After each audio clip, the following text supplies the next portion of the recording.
Yeah. So you grew up with, you've got this lineage of Division I basketball players in your family. Are you the toughest? I'd say so.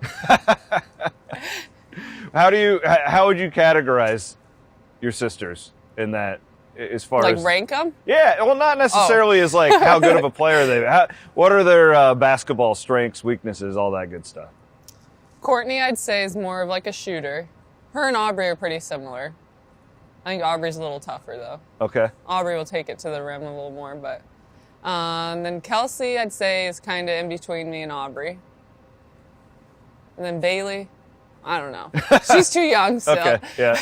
We're working on her still, right? Yeah, yeah. How many times do you think you've hit the floor here at Hilton Coliseum? Too many. Way too many. One of the things that is always fascinating about watching you is it's crunch time, or not even that, we know you're getting the ball.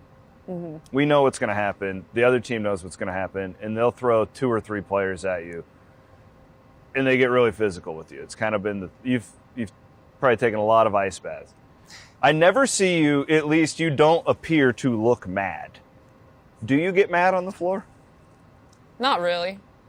I kind of go in like a blackout zone. Like you're so focused on the game, you don't know what's going on, kind of.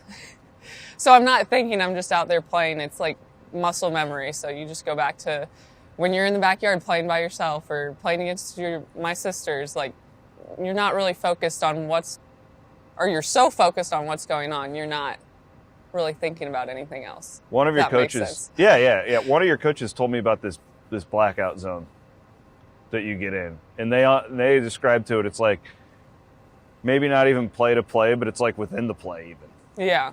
Like, how do you put that into words? I could go into a timeout and Coach Fennelly could say something and then ask me what he said, and I would not be able to repeat it back to him, but I know what I'm doing. I don't even know how to explain it. It's so weird. But you're so focused on what's going on, like you're not even thinking, I guess is the only way to describe it. Do you have that in other aspects of life, or is this strictly a basketball thing for you? Pretty much just a basketball thing. Do you notice the crowd? Do you notice stuff like that? Not really. All I notice is what's going on right around me at the time. Do you, looking back to your time, we've all kind of heard the stories about the restaurant, your mom and dad, and did that kind of frame you a little bit too? Tell us about the working in the restaurant. And how old were you when you started? All that good stuff. I was probably about 8 when I started. I was the dishwasher. Oh, okay.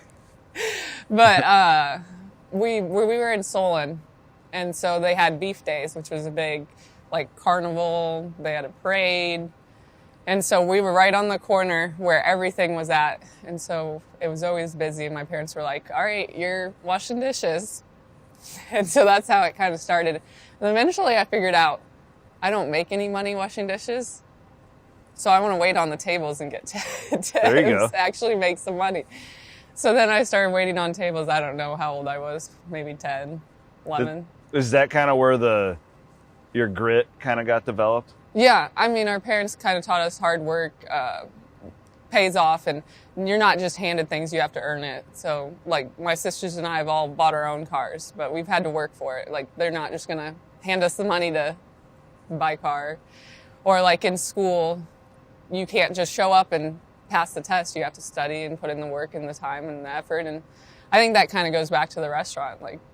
You're there, you work for it, and then you earn something in return.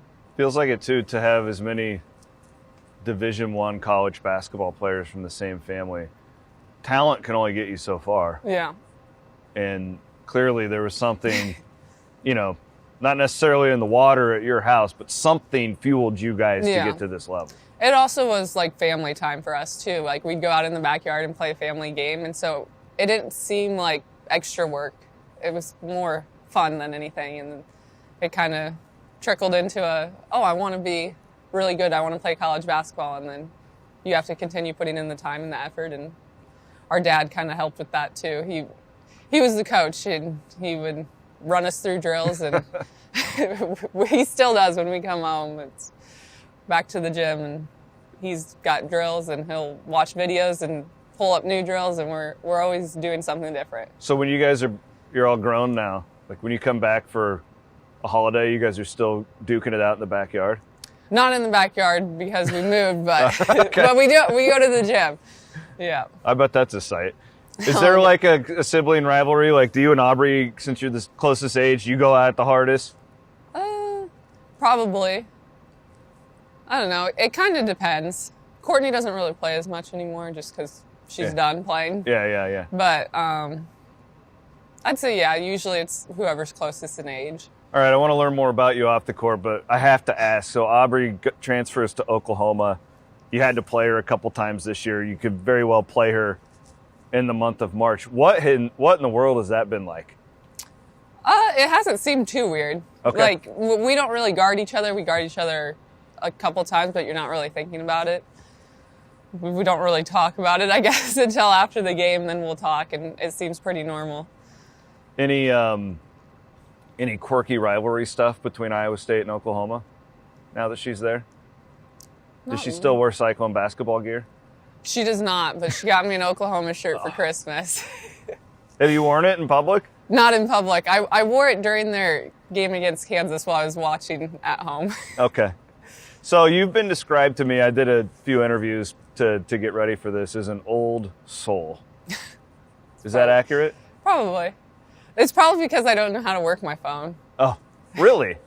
Well, I got a new phone now, too. Like, my phone stopped working. I had an iPhone 8. Had a home button. Oh, so everyone like made fun of me. Old school iPhone 8, man. Yeah. That's going way back. Are you the only woman on the team that doesn't know how to work her cell phone? That seems very unique. Okay, I know how to, I can figure some things out, but I'm always having to, like, social media. Like, you know on Instagram where you can, like, post something to your story off a post? Yeah, stories, yeah. I always have to ask to figure out how to do that. Okay, well, you probably are saving a lot of time. If you're I'm not on my social phone. media all the time, what are you doing? Reading, painting, cleaning. Painting? Painting, cleaning, and reading. You are an old soul. What do you read? I don't know. I've read like some of the Colleen Hoover books. I'm sure. Is that a novel? She's an author. Oh, yeah. Or are they novels? Yeah. Okay. They're like romance novels. Oh, wow. Okay. They're pretty intense. And then I try and throw in like self-growth, personal growth books. I read one on nutrition. What about the painting? What do you like to paint? I usually do like quotes. So I do like a background and then I put the quote in the middle. Or like all the coaches' kids, I did like their name. And I did like a different background. I heard you're a good babysitter. Oh, yeah. I heard you're an elite babysitter. That's what a couple people have told me. I've come up with all the fun games to play. I play a lot of Barbies, usually. Okay. That's usually what we end up playing. So that gets us into, I think it's fascinating that you are you're going to be a teacher. You want to be a teacher at some point. You've been student teaching. I believe you're still doing that. I'm not anymore. Oh, you're not? I've Okay. been done since October. Okay. Like the end of October. How long have you wanted to be a teacher? Well, I remember in third grade, we had to like write, what are you going to do in 10 years, or be doing in 10 years? And I think one of my things was I'm going to be a teacher. So. What do you want to teach? Elementary. So everything, really. What is it about that age group that you like? They're still excited to come to school and they want to learn. I think that's the biggest thing. Like once you get into high school, I feel like they're like, I'm kind of over this. Just want to keep moving on. Yeah. What have you, I guess, learned during your basketball career that you can take to the classroom and you do take to the classroom?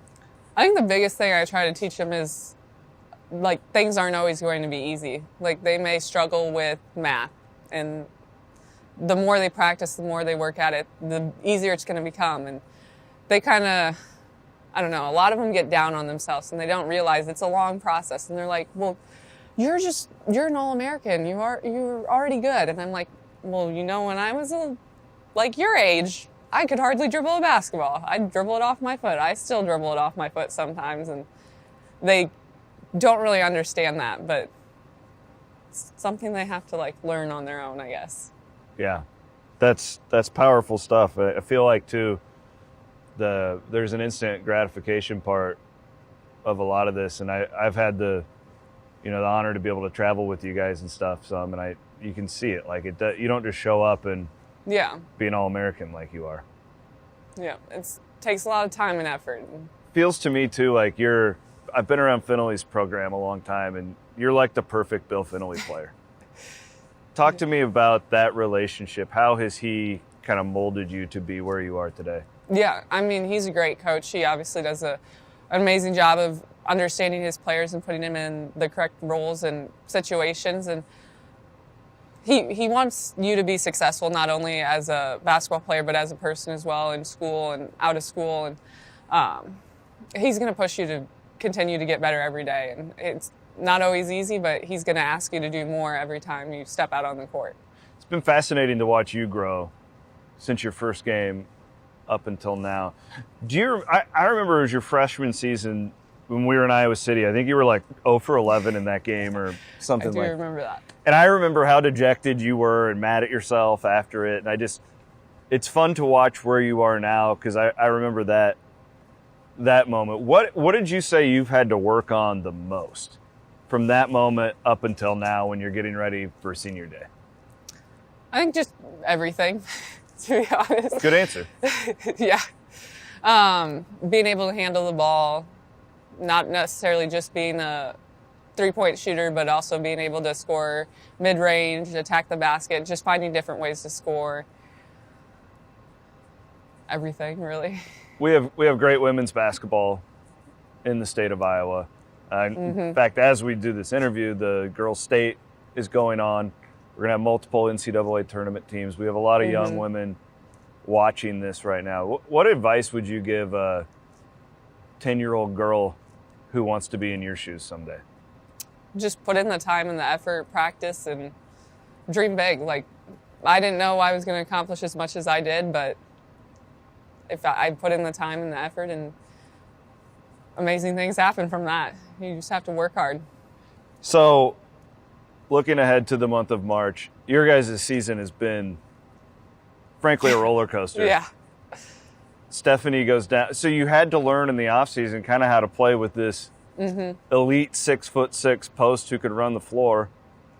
Yeah. Then she goes down in the middle of the year. Now you're kind of getting your feet back under each other. What has that process been like for the team? It's been different.